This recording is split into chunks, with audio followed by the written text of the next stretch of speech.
መቼ አባዬ አመነኝ ብለሽ ነው? አሁን ላይ ነገሮች እኛ ባሰብነው መንገድ እየሄዱ ይመስለኛል። ሀብል በፍጹም የማደርገው ልትሆን አትችልም።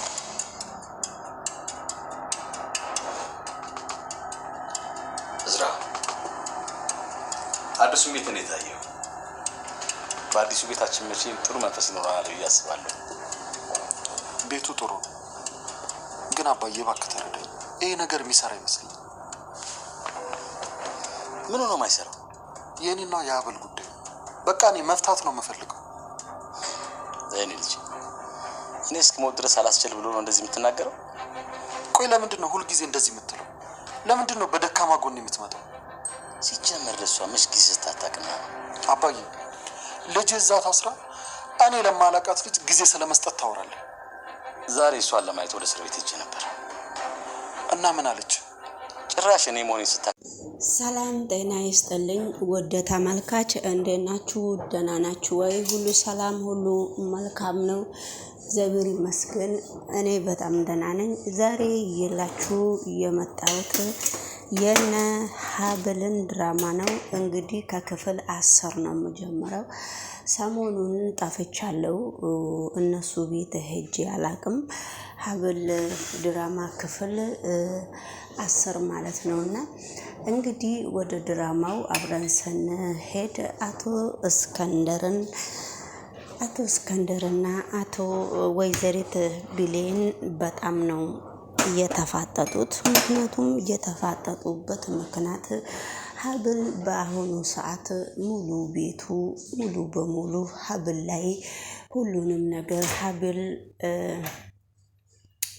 እንደበደለቻትና ሀብል የእስከንደር ልጅ እንዳሳሰረቻትና ወይንም እንዳስገደለቻት እንግዲህ ማህደርን እንዳስገደለቻት ሀብል ላይ ነው እየተደፈደፈ ያለው።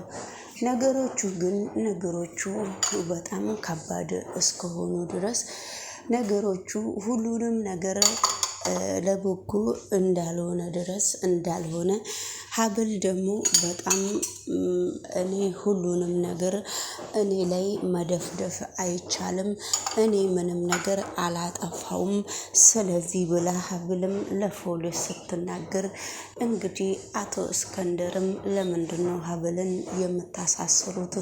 ሀብልን የምትወነጅሉበት ምክንያት ምንድን ነው ያላችሁ?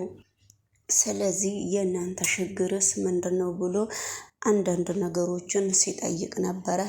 ነገሮቹን ግን ቢጠይቅም ለጊዜው ምንም ነገር ማንም ሊሰማው አልቻለም አቶ እስከንደርን። በስተመጨረሻም እንግዲህ እሱ እየተከራከረ አጸደ ፖሊስ ጋር ደውላ አጸደ ከፖሊስ ጋራ ተስማምታ ቀጥ ብሎ ፖሊስ እስከ ቤት እንደሚመጣ አጸደ በደንብ ስለመታቅ ነው ከአቶ እስከንደር ጋራ ቆማ የምትሟገተው። ሌሎቹ ምንም ነገር የሚያውቁት ነገር የለም። ዝም ብለው እንደ ድሮ አብረው ሊነጋገሩ የመጡ መሰላቸው። ግን ሀብልም ምንም የምታውቀው ነገር የለም ነበረ። በስተመጨረሻም እንግዲህ አጸደ ነገሮቹን ለአቶ እስከንደር እሷ ነች እኮ ማህደርን ያስገደለቻት፣ እሷ እኮ እንዲያውም እውነቱን ከፈለክ ብታቅ ኖሮ አንተ ለሀብል እንደዚህ አትከራከርም ነበረ። እንደውም ነገሮቹ በጣም ከባድ እስከሆኑ ድረስ ነገሮቹ ስለዚህ ነገሮቹን ሁሉ ለበጎ ነው፣ ነገሮቹ ሁሉ ለሰላም ነው። ስለዚህ እንዴት ሀብልን ስም ታወጡላታላችሁ? እዚህ ቤት ሙሉ በሙሉ ያላችሁ ሰዎች ሀብልን ስም ለማጥፋት በጣም እየሞከራችሁ ነው። የሞከራችሁት ምክንያትም በጣም ስለቀናችሁም ነው አውቃለሁ ሙሉ ቤቱን። ስለዚህ አሁን ሀብል እንደዚህ አይነት ነገር አታደርግም። አባዬ አንተ ደግሞ እስቲ ዝም በል። የገዛ እህቴንም እስር ቤት አስገብተሃት እንደውም ምንም ዞር ብለህ አላየካትም። ስለ ሀብል ለምንድን ነው የምታወራው ብሎ ሲጠይቀው ነበረ። እንግዲህ ጭራሽማ ዛሬ ሀብል ሆስፒታል ምንድን ነው ፍርድ ቤት ሲሄድ ሀብል ጭራሽ ልታናግረኝም አልቻለችም። ሀብል ጭራሽ በጣም ነው እየጣላችኝ። ስለዚህ ልጄ በፍጹም እንደሚያቅሰውም አያረጋትም ብሎ ሲናገር ነበረ አቶ እስከንደር። እውነቷን ነው። አንተ ደግሞ እኮ እሷን እዛ አሳስረክ ለሌሎቹ እዚህ እየተሟገክ ነው እያላት ነው። ነገሮቹ ግን በጣም ከባድ እስከሆነ ድረስ ነገሮቹ ለሷ በጣም ከባድ እስከሆነ ድረስ ለሷ ነገሮቹ። ስለዚህ እንግዲህ ሀብል በመካከሉ እነሱ ሲከራከሩ ነበረ። እንግዲህ በመካከሉ ደግሞ ሀብልና የሀብል ባለቤት ሲነጋገሩ ነበረ።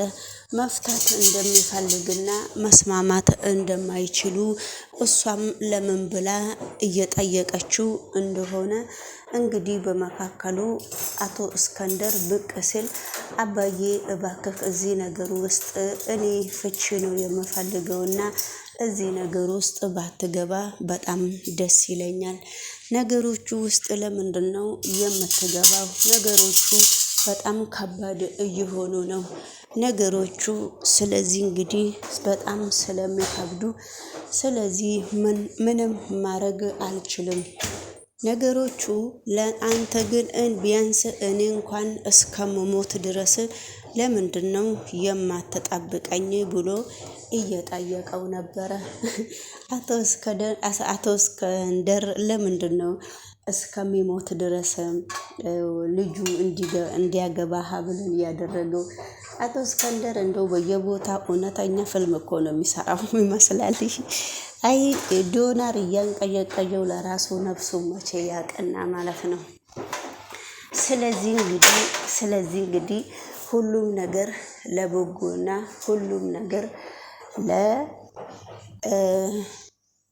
ሊሆን ይችላል በሚል ሁኔታ አብረን እንግዲህ ሰላም ጤና ይስጥልኝ ውድ ተመልካቾቼ፣ እንዴት ናችሁ?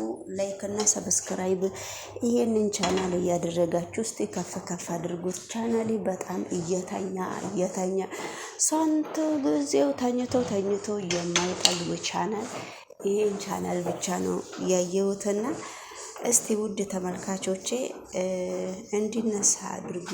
ይሄ ቻናል እንዲነሳ አድርጉ እስቲ። ላይክ እኮ በደንብ ቢደረግ በደንብ ላይክ ቢኖረው ለራሱ ዩቲዩብ ማናጀር ሼር ያደርጋል። ግን ምን ታረጉታላችሁ? እምቢ። እኔ እኮ ምን እንደዚህ እንዳደረቀው አላቅም። እንግዲህ ወደ ሌሎቹ ደግሞ ስንሄድ አንተ እኮ ቢሊየን ምንም ነገር ያደረገችው ነገር የለም። ሀብል ምንም ነገር ያደረገችው የለም። ለምንድን ነው ሀብልን እስር ቤት እንድትታሰር ያደረጋችሁት ሲባል ሀብል እኮ የድሮ ፍቅረኛ አላት። እሱ ነው የገደላት ማህደርን። ስለዚህ ማህደርን እሱ ስለገደላት ማህደር በጣም እያሰበችና በጣም ከባድ ሰው እንደሆነች ማህደር በጣም ንጹህ ሰው እንደሆነች ይታወቃል። ለምንድን ነው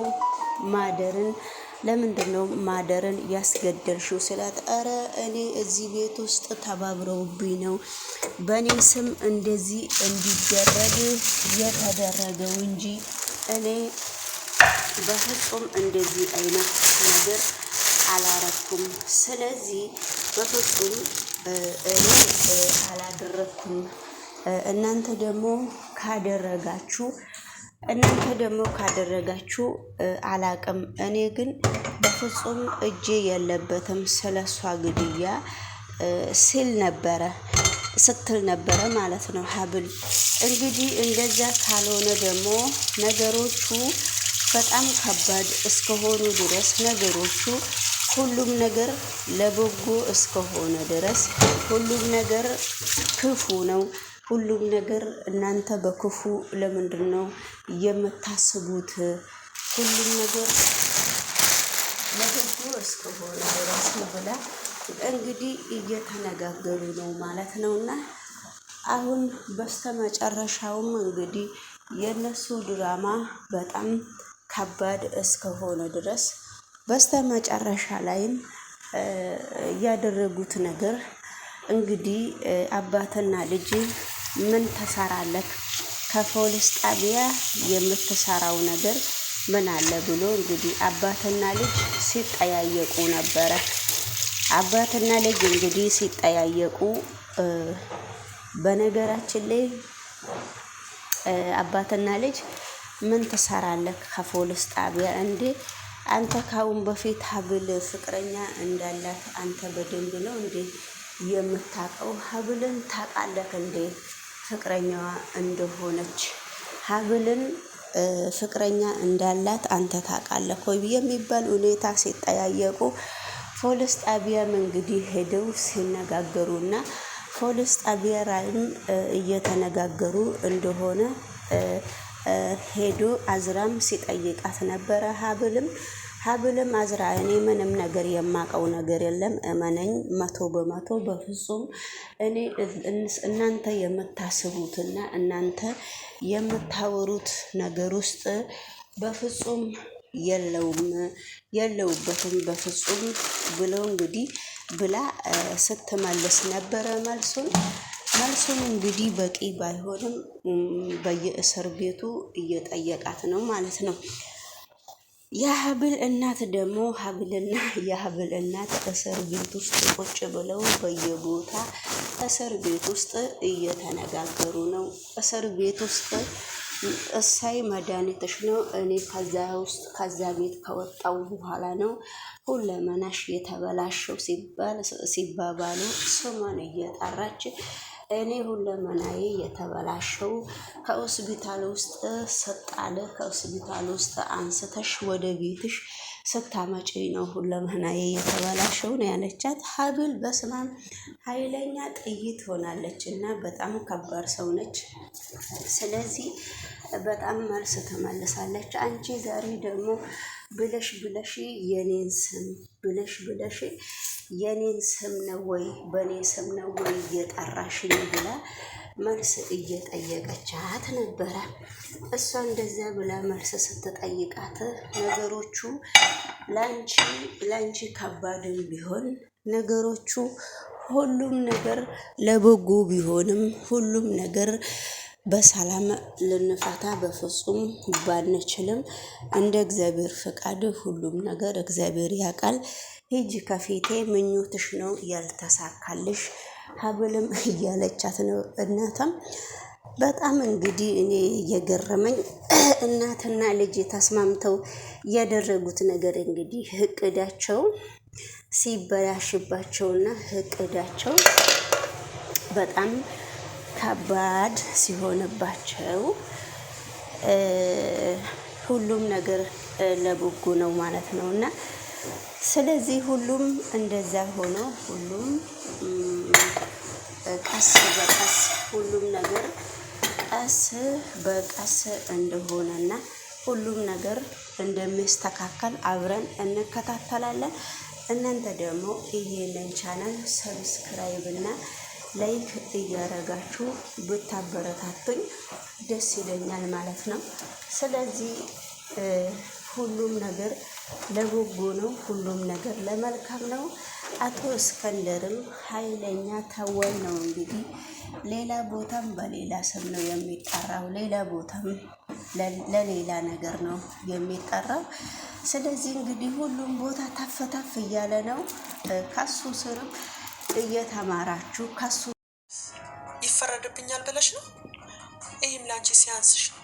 አንድ ነገር ልንገርሽ፣ ፈጣሪ ላደረግሽው ክፋት የህንፃዎች ቤትሽ ሰማይ ነካክተዋል። የእርሻሽ በረከት የሰብልሽ ክምችት ለህዝብ የሚሰጥ ታላቅ የኑሮ ሀብት ሙስሊም ክርስቲያኑ የሚዋደድባት እንግዳ ተቀባይ አሰላ ልዩ ናት። የሚሰጥ ህዝብ ነው ውሃ ሲሉት ወተት። ታዲያ ብንጎበኝም ይገባታል እውነት።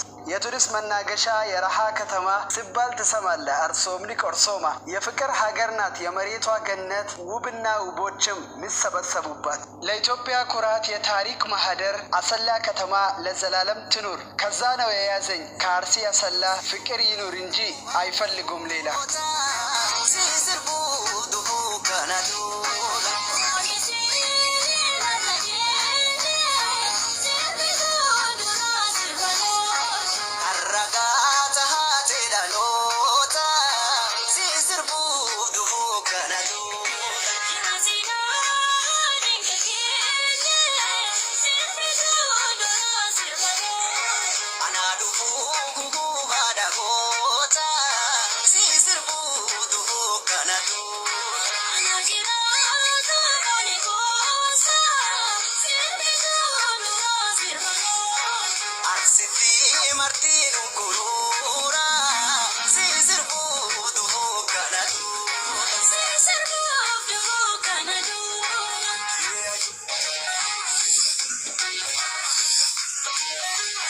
አርሲ እንሄዳለን